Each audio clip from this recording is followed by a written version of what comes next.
ఈ రోజు మనం చెప్పుకునే కథ పేరు మోసానికి మోసం.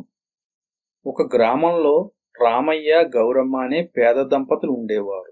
వారికి ఉన్నదల్లా ఒక పూరి గుడిసె మాత్రమే. రామయ్య తండ్రి, తాతలు అందరూ ఆ గుడిసెలో నివసించిన వారే. రామయ్య కాస్త మెత్తటి స్వభావం కలవాడు. గౌరమ్మ ధనికుల ఇండ్లలో పాచిపని చేస్తూ సంసారాన్ని సాగిస్తూ ఉండేది. ఇదిలా ఉండగా ఒకనాడు కుండపోతగా వర్షం కురుస్తుంది.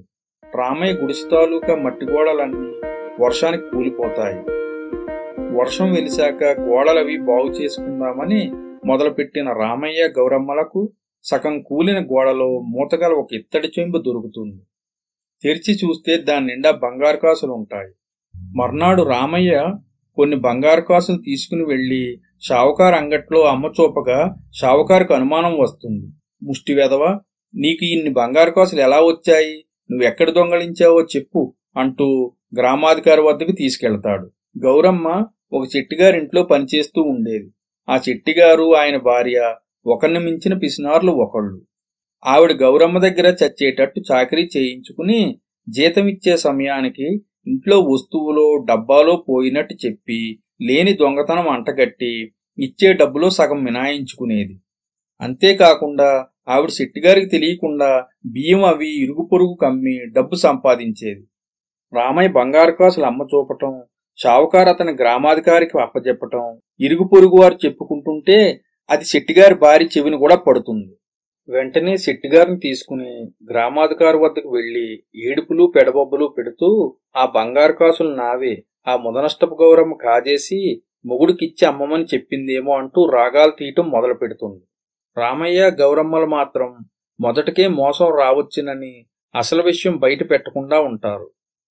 గ్రామాధికారి శెట్టి భార్యకు కాసులు ఇప్పించి రామయ్య, గౌరమ్మల మంచితనం తెలిసి ఉండటం చేత బుద్ధిగా ఉండమని చెప్పి పంపేస్తాడు. శెట్టిగారికి మాత్రం అనుమానంగానే ఉంది. తనకు తెలియకుండా తన భార్య బంగారు కాసులు ఎలా దాచింది? ఏమైనా తమ కాసులు తమకు చేరాయని తృప్తి పడతాడు. గౌరమ్మ మాత్రం ఎలాగైనా శెట్టిగారి భార్యపై పగ తీర్చుకోవాలనుకుంటుంది. తమ దగ్గర ఇంకా ఇత్తడి చెంబులో 30% పైగా బంగారు కాసులు ఉన్నాయి. వాటిని ఎలాగైనా వదిలించుకోవాలని ఆలోచించగా గౌరమ్మకు ఒక ఉపాయం తడుతుంది. గౌరమ్మ ఒకరోజు శెట్టిగారింట్లో పని పూర్తి చేసి ఆవిడ ఉతకమని ఇచ్చిన చీరలు పట్టుకుని ఇంటికి వెళ్లిపోతుంది.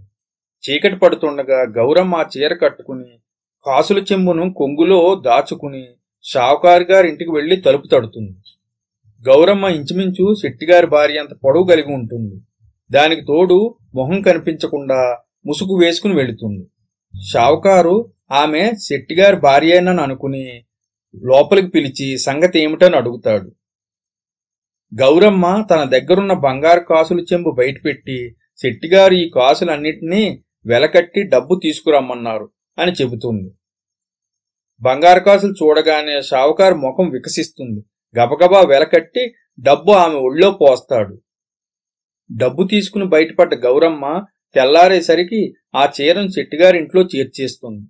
తనకు ఒంట్లో సరిగా లేదని, వారం రోజుల వరకు రాలేనని చెప్పి వచ్చేస్తుంది. శెట్టిగారు, షావుకారు మంచి స్నేహితులు. ఒకనాడు శెట్టిగారు షావుకారింటికి వెళతాడు. మాటల్లో షావుకారు, ఏమి శెట్టిగారు, ఆ రోజు డబ్బంతా సరిపోయినట్లేనా? లెక్కల్లో తప్పు లేదు కదా అని అడుగుతాడు. శెట్టికి అర్థం కాదు. ఏంటయ్యా అలా తెల్లమొహం వేస్తావేమిటి?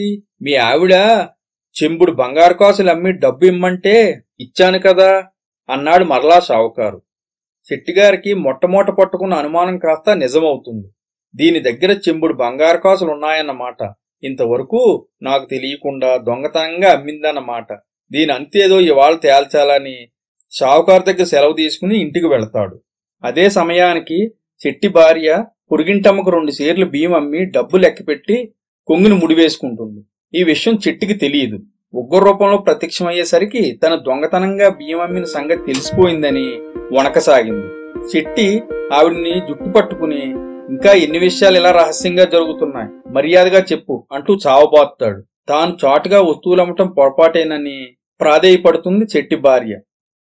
అయినా కోపంలో ఉన్న చెట్టి అవేమీ వినిపించుకోకుండా ఆవిడ ఇంటి నుండి తరిమేస్తాడు. గౌరమ్మ, రామయ్య తమ యుక్తి పారినందుకు సంతోషించి వారు బంగారు కాసులు అమ్మగా వచ్చిన డబ్బుతో ఆ గ్రామం వదిలి పక్క గ్రామం వెళ్లి మంచి ఇల్లు కట్టుకుని చుట్టుపక్కల పొలాలు తీసుకుని వాటిని సాగు చేస్తూ హాయిగా కాలం గడుపుతారు.